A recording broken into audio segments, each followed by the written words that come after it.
Verse 1. David and his men reached Ziklag on the third day. Now the Amalekites had raided the Negev and Ziklag. They had attacked Ziklag and burnt it, verse 2, and had taken captive the women and all who were in it, both young and old. They killed none of them, but carried them off as they went on their way. Verse 3. When David and his men came to Ziklag, they found it destroyed by fire, and their wives and sons had taken captive. So David and his men wept aloud until they had no strength left to weep. David's 2 wives had been captured, Ahinoam of Jezreel and Abigail, the widow of Nabal of Carmel. David was greatly distressed because the men were talking of stoning him. Each one was bitter in spirit because of his sons and daughters. But David found strength in the Lord his God. Then David said to Abiathar, the priest, the son of Ahimelech, bring me the ephod. Abiathar brought it him, and David inquired of the Lord, shall I pursue this raiding party? Will I overtake them? Pursue them, he answered. You will certainly overtake them and succeed in the rescue. David and the 600 men with him came to the Besor ravine, where some stayed behind. For 200 men were too exhausted to cross the ravine, but David and 400 men continued the pursuit. They found an Egyptian in a field and brought him to David. They gave him water to drink and food to eat. Verse 18. David recovered everything the Amalekite had taken, including his 2 wives. Nothing was missing, young or old, boy or girl, plunder or anything else they had taken. David brought everything back. May the Lord bless the reading. Amen. Amen.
Good afternoon, church. Okay, my job is just simple here is to introduce the guest speaker of the day. He's somebody just like Dr. Lawrence when he was here. He's somebody who doesn't like titles. And so as one of my elders here who doesn't like titles as well. So I'm going to do it as simple as I can. Your main speaker today is Brother Simba Muhau. He is a graduate of Newport College. I think you can understand why I'm leaving the details, because he wants it as simple as possible. And therefore, he also attended Reading West Adventist Church. It's your time, Brother Muhau.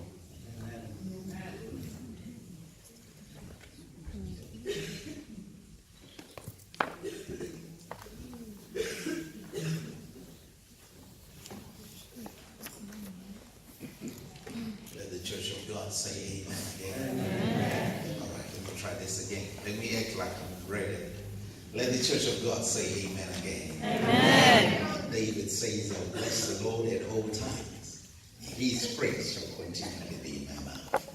Magnify the Lord with me, and let us exalt his name together. For taste and see that the Lord is good. Great is the Lord, and greatly to be praised. From the rising of the sun and unto the going down of the same, his name is worthy to be praised.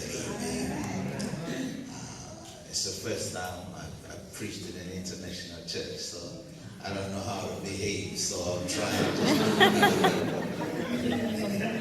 It's the first time I've come to church that's called international, so I'll try and act international. Is that okay? Okay. Bless the Lord. I know the title is changed. The scripture reading is changed. Something happens when you pray. Sometimes God has to take you in a certain direction. I don't know how sometimes it happens. It doesn't happen often, but it happens sometimes. And I've often realized that it's better to obey than to go with what you have prepared, so that everybody can applaud how eloquent you're being because of the prepared sermon. But sometimes all the time it's good to obey what God has put on your heart and what he wants you to say. So it may have changed from the bulletin, but we thank God because the messenger is still the same. The God who sent me is still the same. If you'd allow me, without wasting much time, to go to the book of 1 Samuel, as it has already been eloquently read, allow me to read just verse 18 and 19 just for emphasis, so we can preach, go home, and all this lunch being prepared at the back there. In case you thought I came to preach, I came for lunch. All right. Verse 18 reads this. And David recovered some. All right, I was just checking if you're still here. And David recovered all that the Amalekites had carried away. And David rescued his 2 wives, and there was nothing lacking to them, neither small nor great, neither sons nor daughters, neither spoil nor anything that they had taken to them. David recovered all. The grass withers and the flower fades, but the word of our God, it will stand forever. Father, we want to thank you for the opportunity that is ours to come before you today. I pray that you speak to me and that you speak through me to your dear children. In Jesus' name we pray. Let the church of God say amen. Amen. I would simply like to speak from the subject this afternoon. I shall recover it all. I shall recover it all. David is a young man who grew up having sheep. Looking after his father's sheep. David is tending his father's sheep. He's only a shepherd boy. And David is among the children of Jesse. And David, as the child of Jesse, grew up in that home full of so many boys, but he was the youngest of them all. Being the youngest of them all, that meant that he was being sent for all the errands and all the hard chores. And David would go around because he was the youngest. He had no option but to obey because he he was younger. And so as David grows up in this family, the Bible makes it clear that Saul fell out of favor with God, and God said to Samuel, get up, go and anoint one of the sons of Jesse. But God did not reveal to Samuel who the son of Jesse was. And so when he got to Jesse's home, he said, Jesse, I need to anoint one of your sons. Can you bring them up here? And as all the boys started coming up, he started with the eldest, the most handsome of them all. He came and Samuel said, no, the Lord said he's not the one. The next one came, they said, no, the Lord said he's not the one. And until all the boys are done and they all come before the prophet Samuel, and Samuel said, do you still have another? And the Bible accounts that Jesse said, yeah, I have, but he's only a young lad. Hello, somebody. He's only a young lad. If you find him coming here, he's a shepherd boy. He's dusty from the bottom of his feet to the head, to the top of his head. You find that he's dusty. He's just a young boy. He's a little rascal. He's herding sheep. That boy don't matter nothing. Just leave the boy alone. But now Samuel said, we will not sit down until David gets here. Hello, somebody. You might have been forgotten, but let me tell you that even though you've been forgotten because of your looks, because of your situation, because of your problems, I'm telling you that God will call for you, and they called for David. Here comes David, whistling his way away. Looking at him, he was dusty from the bottom of his feet to his head. The boy was so dusty. When he got there, Samuel just got up, and the Lord said to Samuel, get up, anoint the boy. That's the one. He took the horn and anointed the boy. And as he anointed the boy is anointed now. David is anointed to be king, but he's not yet appointed to be king. There is a difference between anointing and appointing, because there is a time between the anointing and the fulfillment of the appointment. That time is the most trying time for anyone in this world. Well, we can be anointed, but yet that does not insure us against the troubles of this world. Hello? Well, some of us think that being Christians is an insurance policy against problems. Some of us think that being Christians is an insurance policy against marital challenges. You will still face marital challenges. You will still face financial challenges. The Bible simply says those that live godly shall suffer persecution. I know English is my fourth language, so I try to get to the Oxford Dictionary.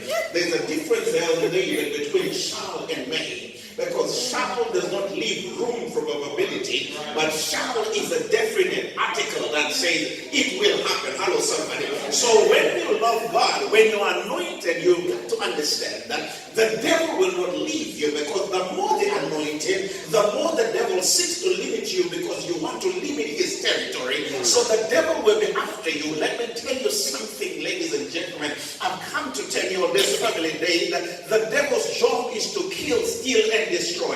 Many marriages are dying even in church. Statistics is actually showing us that we are at par with what is happening outside the church. The divorce rate is still the same what is happening inside and on the outside. The same problems we face inside are the same problems they're facing outside. But yet there is a difference, a marked difference on where we are, because your location will determine on how you deal with the problem. Hello?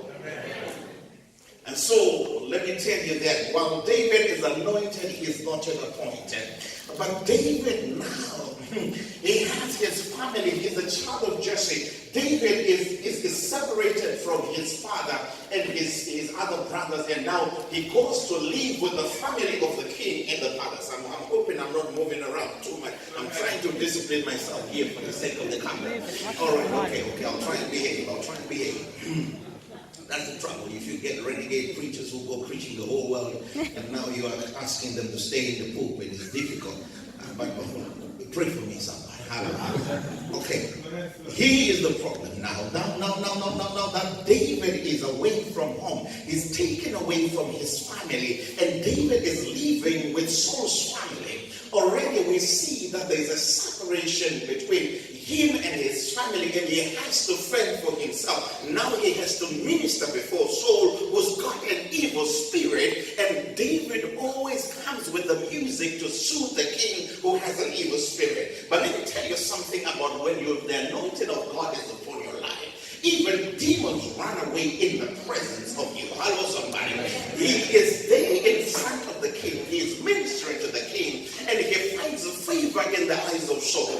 When God has anointed you, the favor of God is also with you. There are three things that God will do when he calls you. Number one, he will appoint you. When God has anointed you, number one, he will protect you. Hello. 1,000 will fall at your side and 10,000 at your right hand, but nothing shall ever come near you. He will protect you. Number two, he will provide for you. I'm not saying he will give you £1 million, because sometimes he may not give you £1 million, but your bread and water shall be sure. Hello. You will not sleep hungry. You will not sleep without warmth in your home, because God will provide for you. But the last point I want to make is that when he calls you, he will also equip you or empower you for the task that he wants you to fulfill. Hello.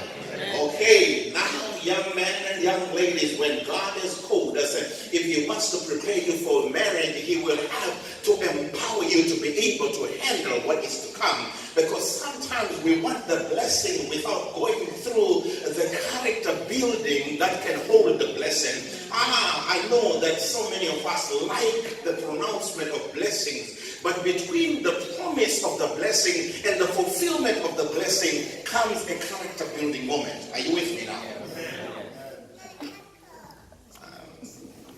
I know some of you like the mountain peak to mountain peak theology, but I'm not here to lie to you. Sometimes from the mountain peak to the other mountain peak, you have to go through a valley. But the same God of the valley is still the same God of the mountain. The most important thing is to be in the presence of Jehovah. Hello.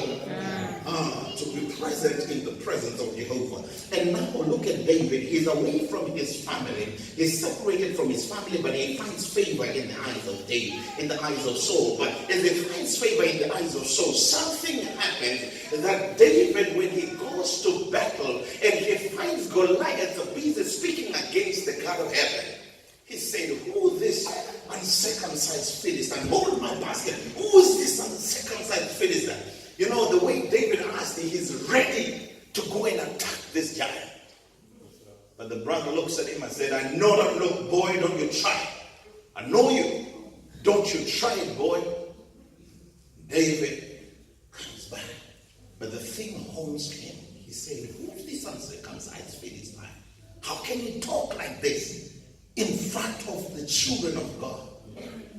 Let me tell you something. When we have forgotten who we are, the devil can treat us and talk to us anyhow, because we forget who we are and whose we are and who is on our side.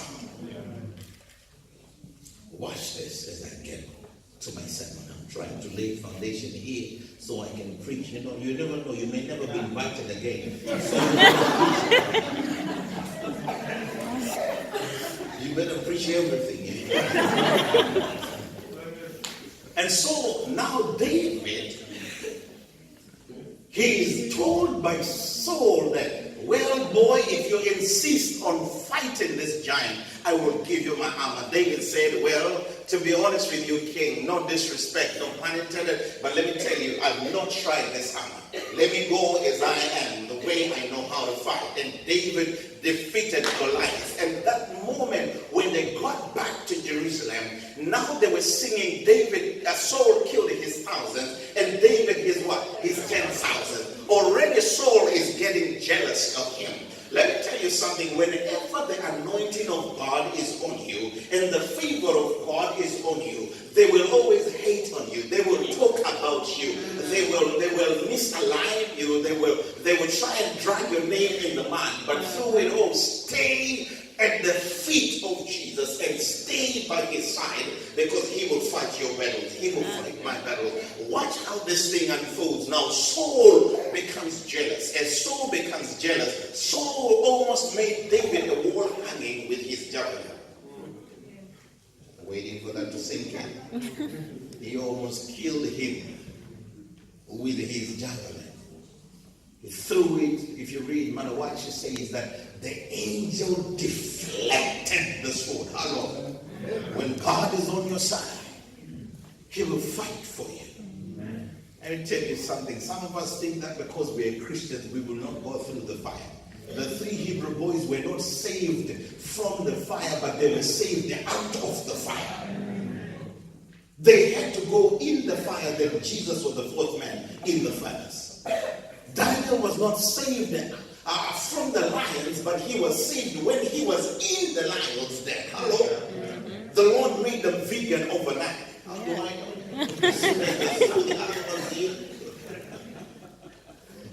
The other guys who were thrown in the morning, they were chewed, they had them for breakfast, for lunch, for everything. Can I just say to you as a child of God, we should not fear, because when God is with us, he will protect us. You see, David is alienated from his family, and now David moves around looking for refuge in the mountains of Judah, and from mountains of Judah he's seeking refuge everywhere until David seeks asylum in Ziklag. Ziklag is not in Judah, it's not in Israel. Ziklag is in the Philistine territory. That is the biggest mistake that David made. If you read Patriarchs and Prophets, it says that David would have done well to seek refuge in the mountains of Judah and in the children, with the children of God, than for him to go into foreign territory. Because what David is actually saying, God, you are no more able to protect me while I'm still in Israel. God, let me find myself refuge. Let me seek asylum with the children of the world and not the children of God. Let me tell you something, friend, you see, but she goes on to say something that comforts me. She says, God overlooked the fault, the sin that David had actually committed. In other words, God forgave him because he saw that his intention was right. His heart was in the right place, but his location was in the wrong place. Let me tell you something. The Bible says that even though I make my bed in hell, he is there. What does David mean? David says God is a decided lover. It doesn't matter where you've been and what you've done and what you're doing. God has already decided to love you in spite of your action. So some of us think that God will love us because of what we do. He has already decided to love us in spite of what we're going to do and what we have done. He has already loved us. The Bible says that he was the lamb slain from the foundation of the world. Before we were formed, he was already there. He had already laid the plan of salvation, put it in place. This to me says something big about God, that God loves us in spite of where we go. And now David is not only separated from his family, his immediate family, he's also separated from his family, his tribe, the tribe of Judah. Now he has sought refuge with the family of the world and not the family of God. Already he's separated from his family. And now we find him seeking refuge in Judah. You see, the fact that you slept in the nightclub last night and you're in church this morning does not mean that you can hide your sins so well. It just means that the grace of God is so beautiful that it can cover for you. God is not in the business of exposing people, but he's in the business of saving for you. Don't think that if you have stuff on your phone that you can watch in the midnight hour and still come to church and read the Bible on the same phone, it means that you are smart. It just means that God knows how to cover for you. Hello? Amen. His grace is so powerful that it can overlook the stuff that you're doing, not because he's saying do it and go ahead, but he's giving you and me a chance to come back to him, confess our sins and come back to him. That's how loving God is. Let me tell you something. David is in Ziklag, and it's time for the kings of the Philistines to go back to war. I'm trying to lay a foundation here so I can preach, because I'm trying to get to 12:45. Is that okay? Is that a good time? Okay, I'm trying to, within time and reason here. I'm in an international church, So David is in Ziklag, and it's time for the Philistines to go to war against Israel and against Judah. To go to war against Israel and against Judah is to go to war against God himself. The ark was with them. So they knew it when the ark was with them, their God was also with them. So for David to go to war against Israel and to decide to say to Achish, I can go with you to war against Israel. David had lost his mind, boy. I'm looking and I'm thinking, David, what do you think you are doing? You are running away from Saul, but you are not running away from God. Going to war against the children of Israel. David would have gone to war not only against his own people, but he would have gone to war against God. So when he got to battle in the front line, the other kings of the Philistines said, hey, is that not David? I say, yeah, it is David. They say, not here. What is he doing here? They said, but you know, he's been living with me and he's all right. He's been in Ziklag all this while. And King Achish tries to defend the guy, but the other kings put their foot down. They put their feet down. They say, no, he must go back home. What if he makes up with his king in the middle of the battle? He's going to destroy us. Do you know this is the same guy who killed our Goliath? You know, their wounds were still fresh from what David had done. And do you know that they sing about him in Jerusalem? They say that he killed his thousands, and Saul killed his thousands, and he has killed his 10,000s. Him and his 600 are more lethal than the whole Philistine army. Take him back. David had to go back home with his tail in between his feet. He went home like a rain chicken. You know, sometimes God has to use those that do not know God to tell you to go back home. Because as for you and me, sometimes we lose our minds. We don't know who we are and whose we are, and we end up doing crazy things. One day, you know, there was this place I used to go to. There was a friend of mine. We used to go to the same church, and we were trying to reach to a brother who did not know God. And his mantra always was that. His mantra was, there is no God. And one day we were at work, and you know, he was beginning to warm up to the idea that maybe there may be a God. I don't know, but I'm still trying to get my head around it. So the friend that I go to church with, one day we walk into the office. While we are still in the corridor, we hear this friend from church shouting all sorts of expletives and shouting at one of the work colleagues, and they were arguing seriously, and you know, he was using some colorful language that I cannot repeat in the pulpit. The first question this guy who did not know God asked me, he said, I thought you were Christians. Why is it that I can hear some colorful language? I did not have anything to say to the guy, because all he did was misrepresent the Christ we were trying to preach. Sometimes we misrepresent Christ in our homes. We misrepresent Christ in our neighborhood. We misrepresent Christ in our families. We misrepresent Christ. But let me say to you that we are called to represent him, to present him as he is in his truest form. And the Bible says that when they got back to Ziklag, they found Ziklag on fire.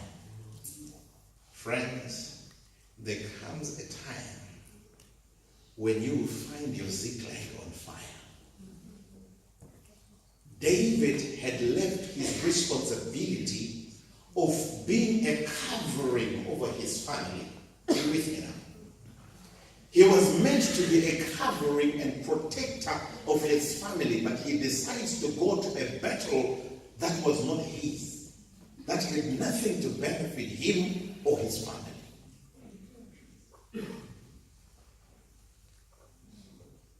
You see, sometimes when we are away, dealing with battles that have nothing to do with us, the devil takes advantage, then he comes and gets into our families. lives, while we are busy with other people's business, the devil has infiltrated our marriages. The devil has infiltrated into our children. The devil has infiltrated into our brothers and sisters. Our family relationships have been infiltrated. While we were busy attending to business that had nothing to do with us, the enemy came and he bent our Ziklag. And now David now comes back and he finds Ziklag is on fire. I'm trying to say to you, child of God, is this, that sometimes God may allow you to be broken so that he can bless you and ultimately save you. He came back and there was broken things and Ziklag was on fire. You see, there are broken things in our lives even now in the church. There is broken marriages, there is broken relationships, there is broken hearts, there is broken businesses, there is broken finances, there is broken people. It is A.W. Tozer who argues this. Some of you will not know him because he's from the old time, but he says this: it is doubtful whether God can bless a man greatly until he's hurt him so deeply. Sometimes when God makes us pass through the fire, he knows that it is to refine us so that our characters will be ready to receive the blessing that we have, that we are going to receive. I know many of us will be too quick to quote that no weapon formed against you shall prosper, but can I just say to you that, child, even though the weapon will not prosper, the Bible says it will be formed and it will even be used against you, but it will not prevail. Hello? But thank God, because he will keep you. He will keep you because the same God of the mountain is still the same God of the valley. Can I preach now and then we can go? All right, now I want you to understand I've got 3 points I will give you and then I will get out of your way. And the first point being that, what do you do when your Ziklag is on fire? What do you do when you find your family is disintegrated? What do you do when you've got broken relationships? What do you do when you find Ziklag is on fire? I don't know what your Ziklag is, but one thing I know for sure is that the first thing that David did is that everyone was against him, but David encouraged himself in the Lord. Hello? Well, you've got to encourage yourself in the Lord. You're asking me, preacher, how do I encourage myself in the Lord? If you're not recording, you better write this thing down because it took me the whole time to prepare for this. Okay, the first thing you do to encourage yourself in the Lord is that, number 1, you recall all that God has done for you in the past. Recall all that God has done for you in the past. David recalls of the time when he was shepherding and the lion and the bear came and God gave him strength to overcome. David recalled his gargantuan battle with Goliath and God gave him victory over Goliath. And David recalled the time when Saul almost made him a wall hanging with his javelin, and David begins to smile. He has a smirk on his face and they're wondering, why is he smiling when we want to stone him? Because David has recalled of the many past victories over his enemies, and he begins to smile because he knows that if God has done it in the past, he can do it again. It is Mother White who says we have nothing to fear for the future except we shall forget the way the Lord has led us and his teaching in our past history. Let me come again. We have nothing to fear for the future except we shall forget the way the Lord has led us and his teaching in our past history. The second way you can encourage yourself in the Lord is to reflect on who God is. I have never seen folk who have so many prayer requests like us. Every time we go before God, God give me this, God give me this. We never take time to thank God and to reflect on who he is. To thank him, enter into his gates with thanksgiving and into his courts with praise. Reflect on who God is, because whoever God is the solution in totality to all our problems. You didn't hear me, let me come again. Because this is English, it's my 4th language, so I've got to repeat myself. Because whoever God is, he is the solution in totality to all our problems and more. Because when I was sick, he became Jehovah Rapha Mahila. Hello. When I did not have peace in my home, he was Jehovah Shalom, my peace. When nobody could stand on my side, he became Jehovah Nissi, my banner. When I did not have any food to eat and anything to put on the table, he became Jehovah Jireh, my provider. Ask Abraham, he knows about that.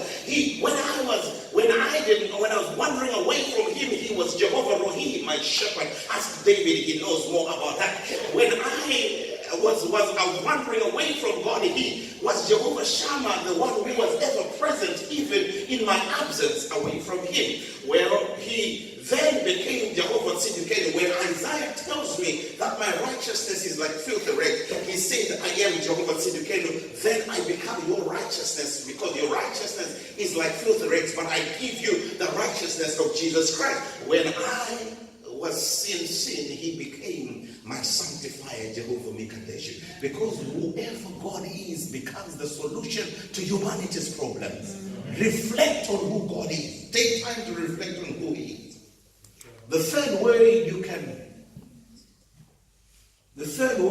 you can encourage yourself in the Lord is thank God for what remains. Thank God for what remains. You see, so many of us are quick to cry, God, oh, I don't have anything. You know, I don't have, he's taken everything, or they've taken everything. But let me tell you something. Even though the Amalekites had burnt Ziklag, the women and children were taken captive. Okay, you will get that. Even though Ziklag was burnt, the women and children were still alive and they were taken captive. Are you here? Still here with me? That means that even though they were taken away, they were still alive. There's something to still thank God for. What's left is the women and children are still alive. God is being thanked here. We thank him for his preserving hand, for his restraining hand. Even though with Job he told the devil, well, touch him, but he then told him, don't kill him. Thus far shalt thou come and no further. Thank God for what remains. Well, you are busy crying about your boy who's on weed. At least you still have a boy to be on weed. Someone is still crying for the fruit of the womb. Hello? You're crying about your marriage that is in trouble. At least you have a marriage to be in trouble. Hello? Thank God for what's left. Start thanking him. Just say, God, I thank you for my marriage. I know it's messed up, but I thank you because I've got someone here. Now you can then say, Lord, I pray, he doesn't come for one family worship. I'm praying for him. You need to start appreciating what God has done. Count your blessings, name them one by one. It will surprise you what the Lord has done. Even though the world may be corrupt, we thank God that he still holds the four winds. You see, after weeping, it's time to start worshiping. The Bible reminds me that weeping